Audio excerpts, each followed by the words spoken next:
They talked about a force which they called archons. They call them the formless ones because in their base state they have really no form. And I symbolized this archontic force, shall we say, as basically a computer virus. It's a very, very distorted state of awareness. And when it manifests itself in some extreme in humanity, we call these people psychopaths. It's a deeply, deeply extreme beyond belief psychopathic state of awareness. And they describe how this awareness, which they call among other names the demiurge or the ruler, created a fake reality by making a sort of bad copy of the original reality. In the Gnostic context, the archons are referred to as the rulers. They're thought of as agents of the demiurge, the creator of the universe.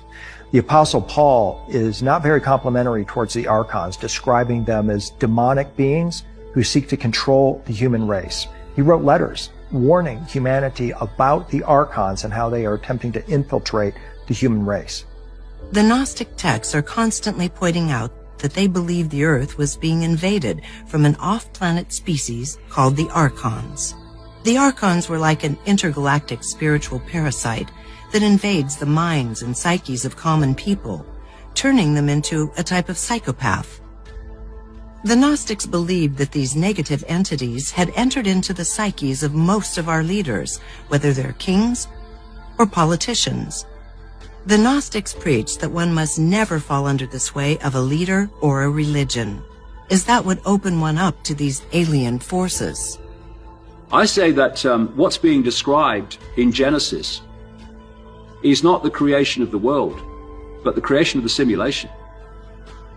And the bloodthirsty God of the Old Testament, I say, is this archontic force. And the Gnostics described how, in very similar terms, although from another angle, as the Bible talks about how the sons of God, actually the sons of the gods in the original text, interbred with the daughters of men and basically changed the human race.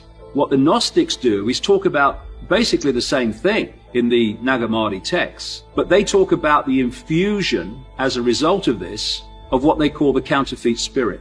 The counterfeit spirit is, for me, an expression of this distortion.